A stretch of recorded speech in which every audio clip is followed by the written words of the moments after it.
Yeah.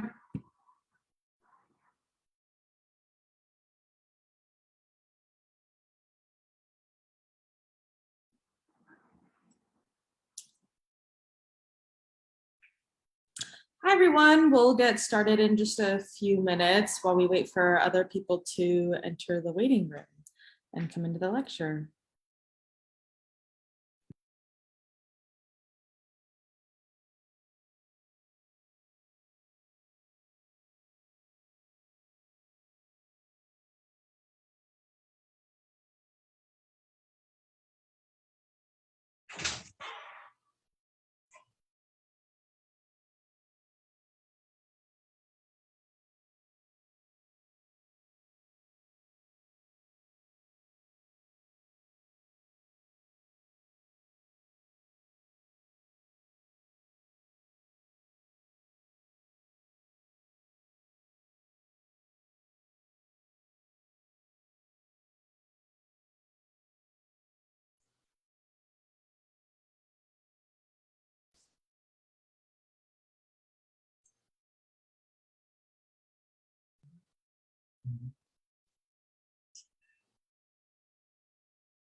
All right, I'm just going to get the talk started. Welcome and thank you everyone for joining today.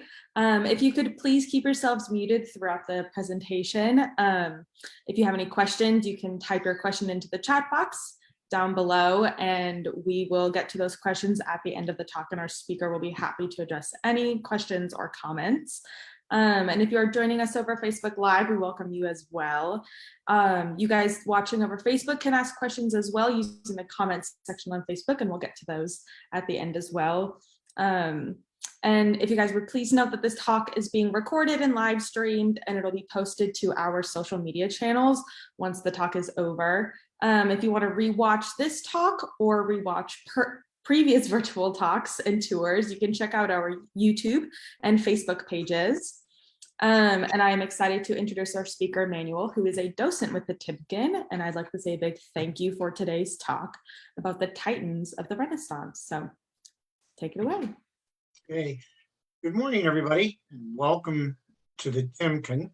And secondly, thank you for being here for a presentation that I am very proud of doing. My love of art actually started as a teenager when I read a book called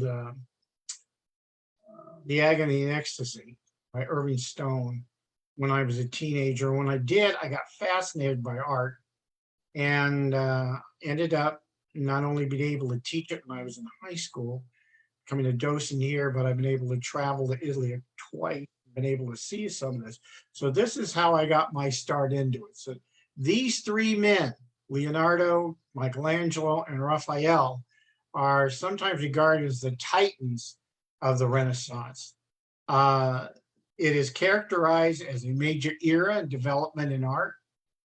In Italy, these three men were recognized as titans in it, in a particular Da Vinci and his invention and innovation in art, Michelangelo, the power of his sculptures, and Raphael, whose style of grace and light exemplified the period.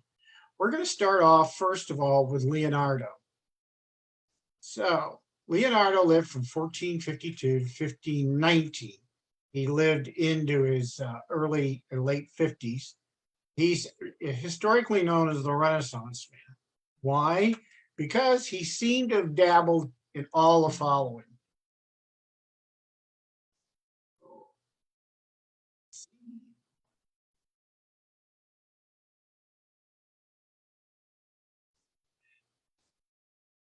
He was a painter, sculptor, architect, musician, mathematician, engineer, inventor, atomist, geologist, cartographer, botanist, and writer.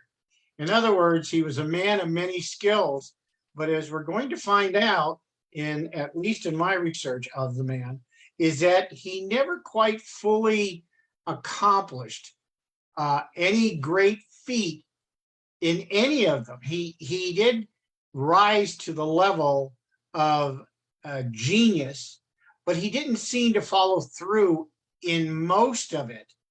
And I'll show that out to you. We're going to start off basically looking at his first pieces of art or invention, and that is one of his most known drawings, which is Da Vinci's drawing of the Vitruvian Man from 1490. Now, the title is a reference to Vitruvius, the Roman architect. Is Da Vinci's notebooks. Drawings summarize Vitruvius' writings on human proportion, and human proportion should be incorporated into the design of buildings. So what he did with it, his designs, as you can see, as he's drawn in this, is this how he came up with his ideas for geometrical shapes within his inventions, and also within the production of his own paintings. Before we get on to it, a little bit about the man. He had a sharp intellect. He was gracious, but he was reserved in his personality. He was known to care little about money, and whatever he had, he generously spent amongst his friends. He was fastidious in his personal care. He dressed in colorful clothing and styles that dismissed current customs. In other words, he would typically fit into today's society. He was just out there. And in so doing, you can think of some characteristics that some artists inhibit today that are basically the same thing. So in this particular deal, the reason I bring this up is because it's the most drawn one, and everybody remembers that he did. We're going to take a look at some of his others, which of course was his idea of a flying machine, in particular in the upper left, a helicopter, in the upper right, a glider. One thing he's known to, especially to a lot of his patrons, is some of the designs he came up for weapons. In the lower left-hand corner, what you see is his exhibit for a machine gun, literally taking small cannons to be fired in a very impressive and in a very stunning way. The last part in the lower right is fascinating. That is what you'd call a hurdy-gurdy. If you'll notice on the one side, there's a crank. Now, what you have in the middle, of course, is a semblance of different pieces that would ring as you crank it, and it would make a melodious sound. That box wasn't built by Da Vinci. That was actually built by somebody who took the designs he put in his textbooks and actually produced the same thing. So in reality, a lot of these were never really produced, but were examples of his outstanding and very forward-thinking brain. What we have here is actually the drawings he had for a telescope. Now, you're talking in the 1500s. Galileo didn't make his telescope until the 1600s. But he never actually put this to fruition. And one of the reasons he didn't is because, by and large, most of what he said was proven eventually to be wrong. But it doesn't detract what the man was actually dealing with. Immense intellectual curiosity, and had a keen power of observation. It's just that he couldn't bring a lot of the things he thought of into fruition. His ability to distill simple conclusions, even from complex data. So in this sense, we have a genius with a very narrow focus to what he was looking at. Now, I've gotten this part out because this is where I thought we have to look at Leonardo first. This was a man who was just interested in everything. And it seems like his focus was everywhere. And in reality, it may not have been in what he's been really known for. And that's probably his paintings.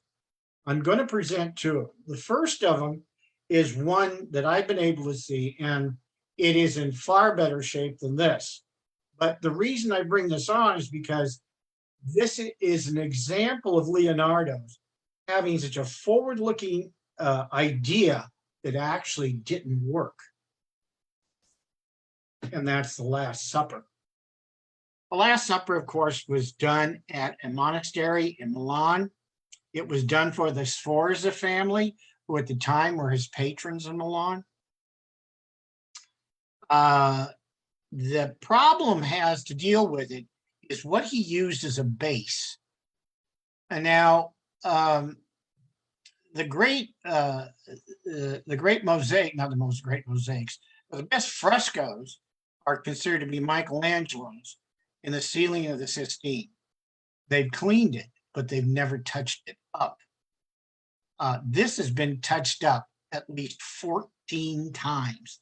The original, in reality, does not exist. And the reason is because we use as a base. And the base was what we know as gesso, which is still used as a base for many paintings. It's actually chalk, plaster, and it's literally glued together.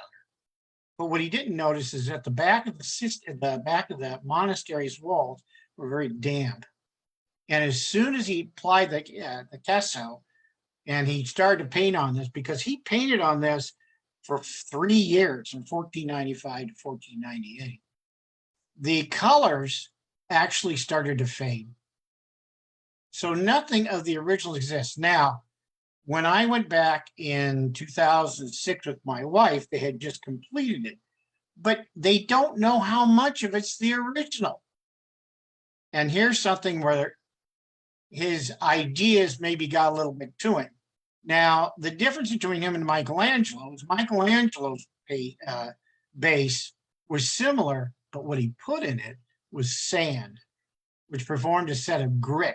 And when it did, it helped the picture literally stay on the wall and didn't fade. But unfortunately, this faded.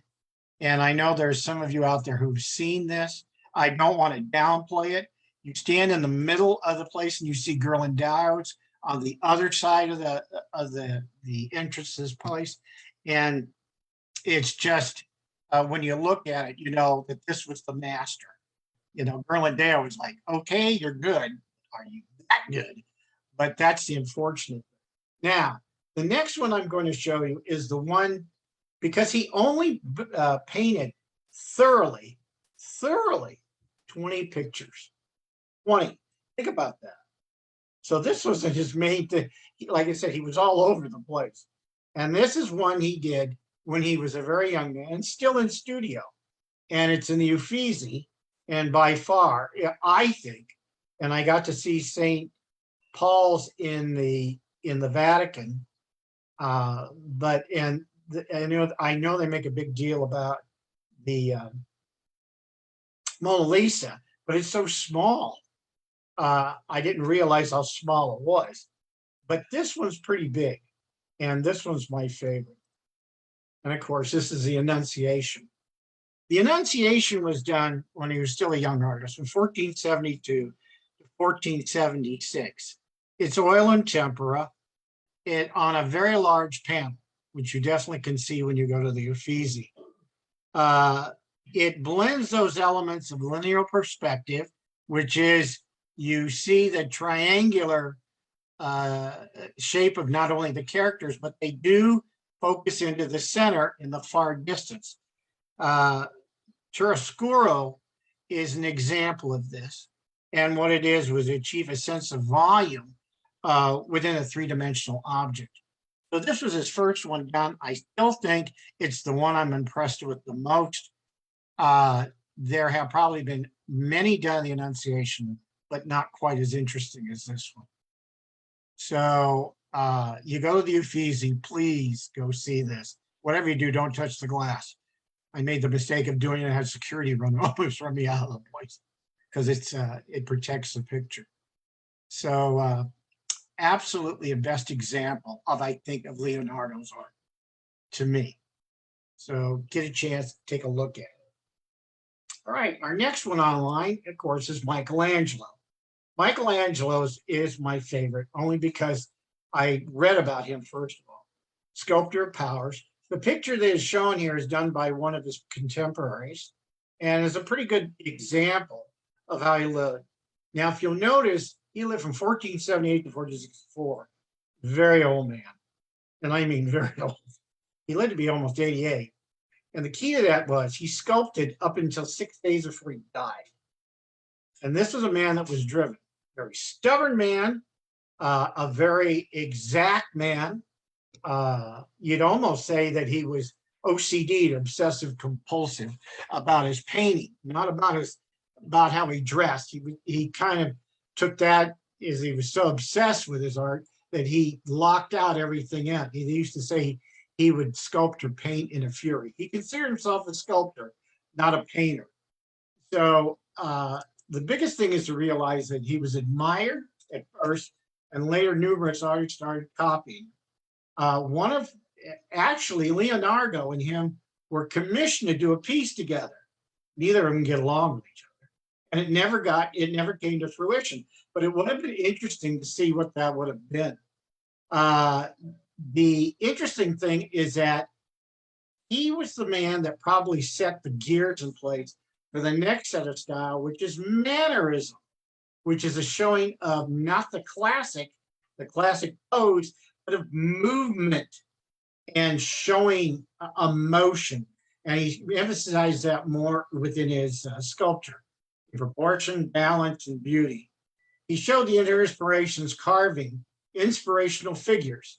He used to say that all I had to do was that he could see a Moses within a piece of marble, and he just had to carve it just to get to it. He believed his sculptures were to free the forms that were already inside the stone. So we're going to look at three of them, three pieces. First of all is Pietas, but we're going to look at all three of them. The first one, of course, is the Pieta of the Vatican, done when he was very young, 25. It is the only piece he ever put his name to. On the sash of the Virgin Mary, it says Michelangelo Buonanotte of Florence. There were so many people doing this. And of course, he's a young man. He wants to get his stamp out there. This is mine. This is what I did. And proportional wise, you can tell the version is much bigger than the Christ. And in this particular case, she has a very classic face. Because once asked, he says she doesn't look like she aged. Michelangelo said virgins never age. And the other issue is that what she's doing in this particular piece is she's presenting her son, who has given his life for us. So the very beginnings of his beliefs. So it is a perfection. So anybody gets a chance to see it, the Vatican has made it very hard to see. It's behind a glass door because it was damaged years ago. I was lucky to see it before it was damaged. You could get pretty close to it, but not today. You have to look through a little window, and God forbid, don't go there late in the afternoon because the sun shines in there. You can't see the darn thing because it shines through there. So be careful when you come in to see it, but it is a perfection of all kinds. The next one we're going to look at is the one from this one. Let me get my notes together. This is Bandini. This is the one he actually carved almost 40, 50 years later. And what he wanted to do with it was going to be a centerpiece in his own burial. Now, this is a time where you're seeing a little bit different. You see, of course, Christ. You see more emotion in this one. This is not the classic. This is modernism starting to come into this. It was his cold body. You can see that as it was being put into a tomb. And it showed the artist, and what he was trying to do is talk about his own mortality and figuring it was going to be one of his last pieces. And like I said, he intended that. The one I want you to see is the one that's the most impressive, even to me, and I haven't been able to see this one. The one in the center is in the Uffizi. And that's the one of Rondinini. He was sculpting on this up until the last 6 or 8 days before he died. The point of this is that this is a man who's come full circle. This is a woman. If you look at the Virgin, she's holding her son who's dead. And it's the extreme sorrow of a woman who has lost her child. He has gone from the original idea of his ideals of art as his emotion, of his belief, to the end where he looks at it and he says, the emotions, the human emotions driven by the agony of a mother who's lost her child. And they're unique in their pieces. And I wish he'd be, if you look at the Pietas, try to see them in the way that they were constructed and at the time. And you can learn a lot about the character of Michelangelo.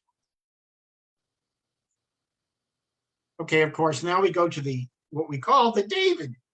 The David is a huge statue, originally designed by Michelangelo. It was commissioned by the de Medicis in 1501 and it was built to 1504. It's actually made on an imperfect piece of marble. It stands over 11 feet high. And the marble that was picked was something that marble was expensive and he was trying to make a deal for it, but it has a crack where his waist is. And if you look at it at angles, you can actually see where the waist isn't proportional. And if you look at his left foot, you'll notice that there's a structure to hold it up. Classical Greeks, you can tell the difference between a Roman sculpture and a Greek sculpture is that Greek sculptures are free form. Roman sculptures, or copies, normally have something in them that props them up. It can't balance. The Greeks are better at it than the Romans were. The only reason he has that on there, and that's just my observation, is because the statue, because of the crack in the back of it, and he had to carve it in to make it stand, he had to put a support on the leg. It sat outside the Campidoglio. It was supposed to go on the roof with a whole bunch of other sculptures, but that never came to fruition. It sat in front of the Campidoglio till the early 1700s, but they found the base was starting to crumble, and then they removed it. It's now in the, it's now, and here I go again. To tell you the truth, I don't exactly know where they got the David at. I think it's in the Academia. And it is powerful all of itself, but the stand was not part of it. So it's been in there for a long time. The other piece is my favorite, and that's the Moses, actually built to be part of Pope Julius II's tomb, because he was a great patron of Michelangelo, drove him nuts, because he's the one who commissioned the Sistine Chapel, the ceiling and the Last Temptation in the back. Today, you can't even get anywhere near this thing. But when I was a kid in 1970, when I went there, you could literally get so close to it, you could put your hand on the knee, and that's not good. And that's why it's so brown, has been touched so much. But there's no story. It looks so lifelike. It's about 9 feet tall. It looks so lifelike that the story goes at one time he took a mallet, and when he was finished with it, he smacked the knee and he told it to start to speak because it's so realistic. But look at the two of them, the determination on their faces. Moses, the lawgiver, and then David about to strike at Goliath. This is the emotion he put in his sculptures. So that's what makes him very, very unique. Okay, now to our last one, and that is Raphael. Now, Raphael is the master of beauty and style. And in this particular case, what we're going to look at is known for his sweetness. I like the word sweetness in it. And his clarity of form, his serenity, his harmony, his perfection, and visual balance. Between 17th and the 19th century, he was considered the greatest artist of the Renaissance, more so than Michelangelo, more so than Leonardo in his art. And as I've already said earlier, since Leonardo was so self-focused, he never was able to expand in any particular venue that he was in, whether it was art or whether it was invention. It was like a laser focus that he had. And I think his art would have been greater if his focus was there. Michelangelo considered himself not a painter. He considers himself a sculptor. But in Raphael, you probably get the best example of what Renaissance art was supposed to exemplify more than anything else. His art until the 19th century was literally thought to be, again, the best examples of the Renaissance. I still think they are in a lot of ways. So when you look at that, I want you to think about that. The portrait, of course, is a self-portrait of Raphael. Now, unfortunately, as you see, he lived from 1483 to 1530. He died very, very, very young. He was 37. Now, in our eyes, that's 37, but living in the Renaissance, that's just about where most people die, between 40 and 45 years old. But he was very social. He was very outgoing. You could almost call him a party guy in one sense, but probably modest to the extent that he admired rather than contradict his peers. He never knew Leonardo very well, but him and Michelangelo knew each other very well. They're both working at the same times in the Vatican. Michelangelo was still carving. Raphael was painting. So we're going to look at a few of Raphael's paintings, which I think are the most important ones, at least to show his style and his attention. The first one is a piece I have not seen. It's called the Sensisto Madonna. It was commissioned by Pope Julius for his uncle, who is Sixtus VI, who became a saint, who's pictured in the painting. And also in there is Saint Barbara, which is a patron. This is in Placenta, Italy, in the church there. And actually, this piece of art got moved around a lot. It was even under the auspices of the German Nazis when they took it out of Rome, but eventually was replaced. But the most interesting part of this is the two little cherubs on the bottom. And they look like, I have, as some of you probably do, have grandchildren. And if you can't picture your grandchildren in there, you just don't have a sense of humor. Believe it or not, that is the most striking feature about this. It shows Raphael's frivolity about life and how much he looked at the ideals of what family might be, or his love for little children. These cherubs have been copied over and over and over again.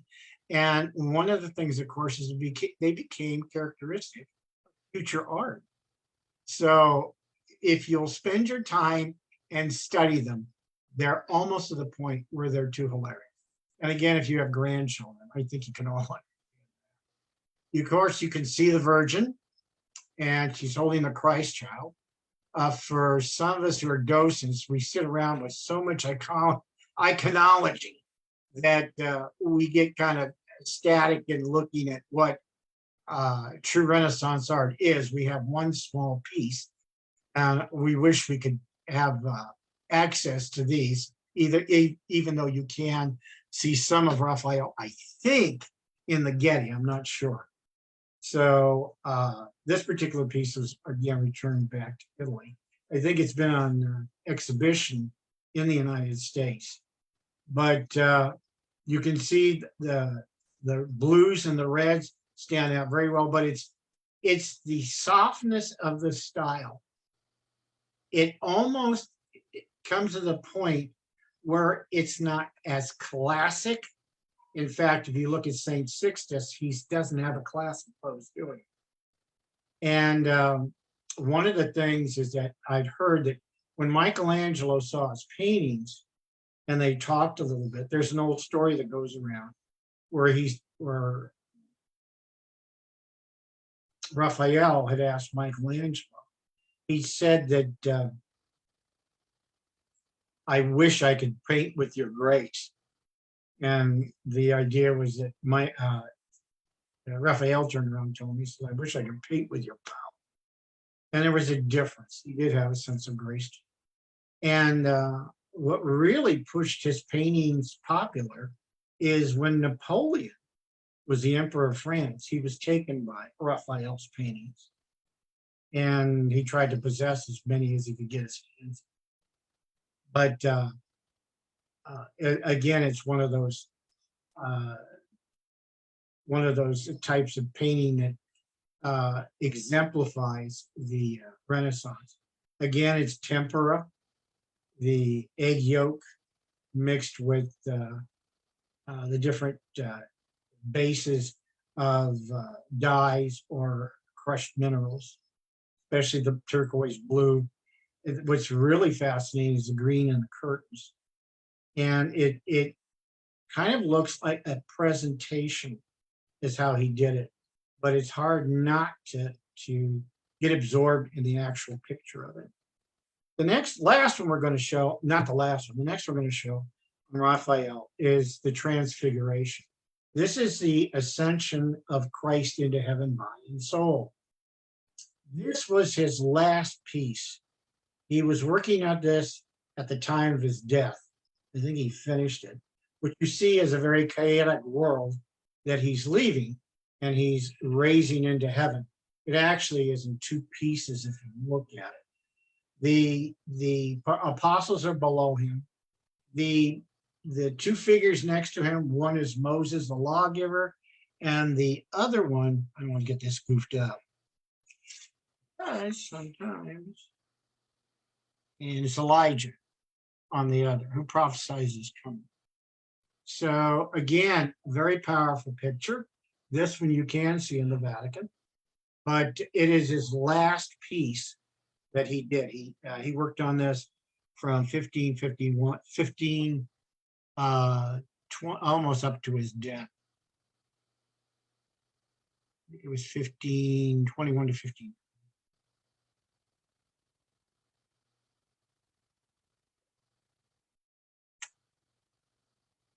And of course, there's Farceri, who wrote the lives of the saints, the painters in the 1700s or 17th century. And he did mention to him, this was by far his most beautiful and most fine work.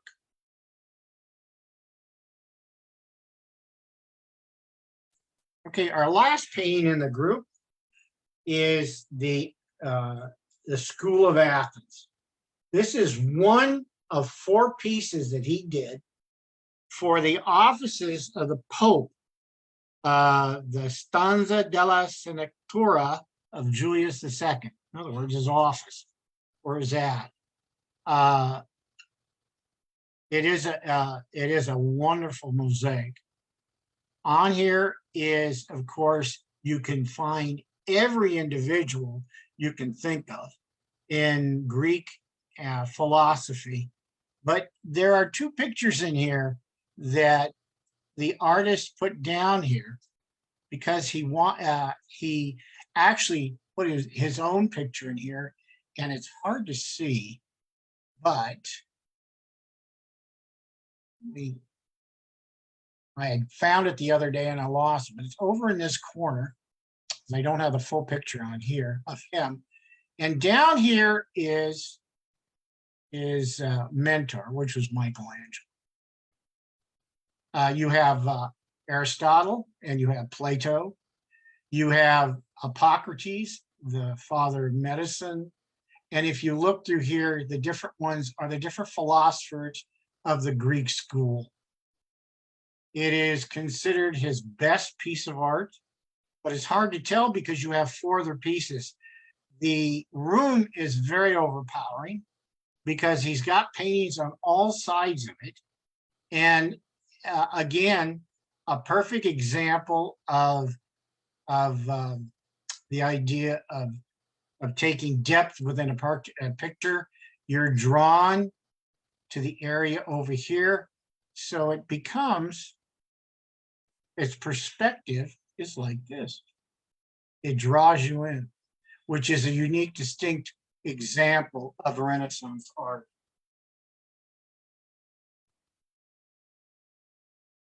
Highly colorful. Again, it's existed because he didn't use the gas until Leonardo. I think his base is what he learned from Michelangelo. And that's probably why his art. But if you can see, you don't see the power in this. When you look at the Sistine, the figures are so powerful.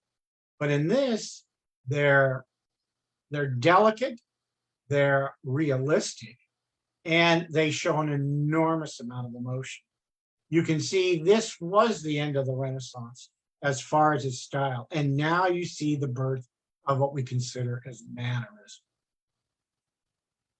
So hopefully there's some questions you have about the exhibit. I am not the expertise. I'm only your guide today. If you have anything you'd like to share with the group, put it in your box. Taylor will read it out. And if you have any questions, I would be more than happy to answer. So Taylor, let's see what we've got. We do have a question from, I believe, earlier in the presentation. Kathy had asked what language are the notes of Leonardo, so what he wrote in. He wrote in Italian, he wrote in French, he could write Latin. He was very versed in about 4 different languages, but most of his books are written in Italian and French, because he ended up being the court painter for the King of France, as some of you may know. He's buried in France, not in Italy. I'd like to add to that. Go ahead. Yeah, Dee Dee Hollowell. Leonardo's writing is very distinctive. You can pick it up anywhere, and there's lots of it around in many, many museums and even London. And the thing about it is he wrote backwards. That is, he wrote from left to right, as if to read it, you put it up to a mirror. And of course, there's all kinds of speculation as to why that should be. Was he afraid of people would steal his thinking or his secrets? It was just easy for him as a left-handed individual. So the writing is really, really critical to studies on Leonardo or about him. Oh, thank you, Dee Dee. That was appreciated more than anything else. I'll put that in my time lock. That answers my question, because I couldn't tell what that kind of writing that was. Well, thanks, Kathy. Like I say, I don't know everything, and I learned a lot from you guys. I used to be a teacher. That was really insightful, because I think, what is that? It's not Arabic. Anybody else? I just wondered if anyone is watching the Leonardo miniseries and how truthful it is. Is anyone watching that 5-part series about him as a young man having a lot of trouble he's commissioned to do something. He sees it one way, but that person wants it. For example, a portrait of a young woman getting married who isn't very happy. The father wants it to be a happy portrait, but he sees the woman as she is, which is very unhappy. Is there anybody that's watching that who has any sense of whether that's all true? I don't know, but I would probably say artists are very difficult people at times. Michelangelo was absolutely drove everybody nuts. There's a famous story that goes that if you've been to the Sistine Chapel, the door that the Pope comes in from his offices, and also where you enter the chapel, is on the, if you look at the last judgment, it's on the right-hand side. And artists are constantly bugged.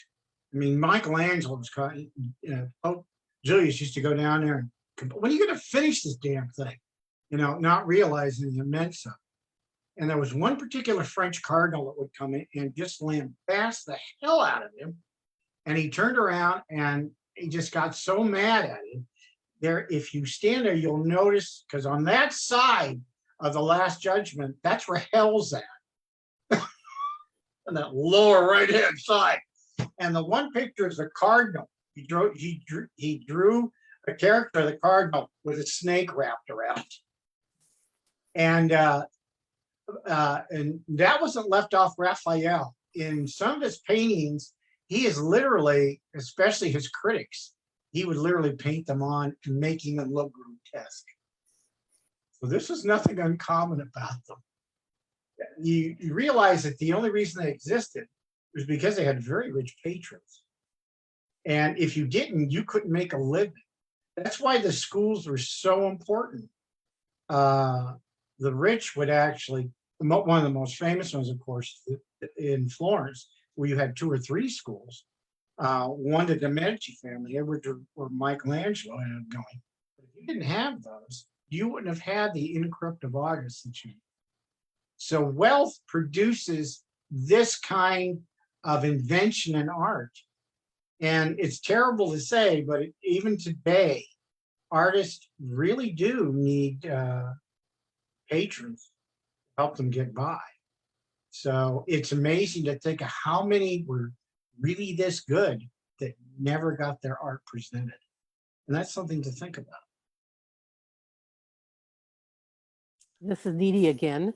About 4 years ago, I had time to kill, and I read the, at that time, newly published biography of Leonardo by Walter Isaacson, very much still in print, Isaacson. And he covers in, he's a nice style, it's fluid, the only chapter I ended up skipping was the mathematics and the, on the working of the eye. Mm-hmm. I couldn't do it, but everything else very readable. And I just recommend that for anyone. By the way, the figure of Aristotle also is intended to be Leonardo da Vinci. So he got Leo in there. He got Michelangelo sitting on the steps with his head on his hand. And then you were right to say that Raphael is all the way to the right of the picture. Mm-hmm. Tiny little face there. There's the yellow robe, and right above the yellow robe on the right corner is his little face. That it's the reverse of the auto portrait, the self-portrait that you showed us at the beginning of his cycle. Thanks, Dee Dee. You're welcome. I'll add that in. I'm not quite sure. Yeah, no, I mean it is here. I don't know. Much. I can't point. Can you see it? He's the second face over from the right. Yeah, right about in here. Yes, that's it. You got the face. There we go. The one with the little black cap. There you go. Yeah, he's looking at right it, there. straight out at us. Yeah, that's it. Yeah. Manuel, if I could follow up on your comment about supporting artists, I was just at Balboa Park on Tuesday. Unfortunately, Timken was closed, which was very disappointing.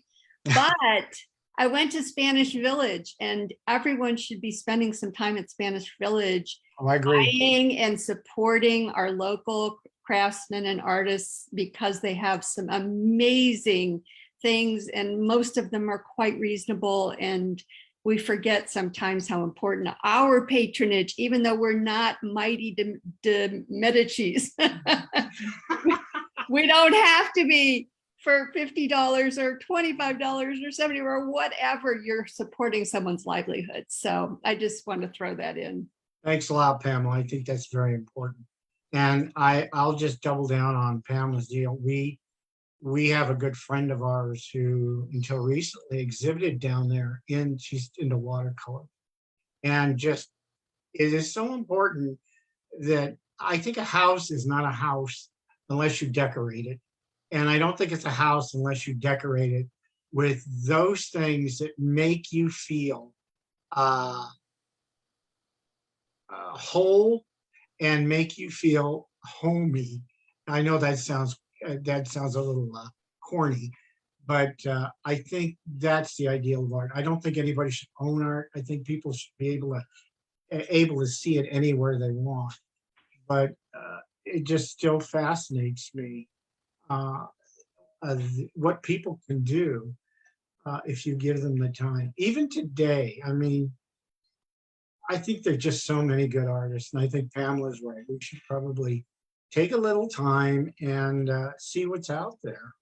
I mean, there's more than a Timken, you know. There's a Menge and there's some other art galleries, but definitely go to Spanish. That one's.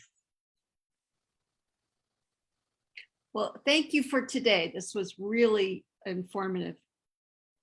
My pleasure. I'm down the Timken. You should hear me down there. I get carried away when I do my tours. Being a teacher, I look at the humanistic side of artists, and I always think that art is very subjective. I believe it should be. Why certain pieces are emotional for us and not for others. And I always tell people when they're down there, I says, there's a piece in here you just might absolutely love and I don't care for it, but it does something for you. And I think that's the key to all art, is to take what you like and then it makes you feel better. I mean, it just makes you feel that life isn't as bad as the news makes us want to think it is. Well, I will be coming to visit you when the Timken is open, which I was so disappointed that it's closed. We have some great docents up there, Pamela. They will all entice you. Great. Well, thank you again so much. Are you more than welcome? Yes, I'd like to say a big thank you to Emmanuel for this wonderful lecture. And I just wanted to let you guys know that on Facebook, we had a lot of viewers from just like a wide variety of places, from Croatia, Vero Beach, Florida, Paso, Texas, India, all sorts of places. So I'd like to thank everybody for watching, and especially thank you to Emmanuel for this wonderful lecture. And if you would like to know more about any upcoming events at the Timken, please check out the events page on our website. And yeah, just thank you to everybody for watching.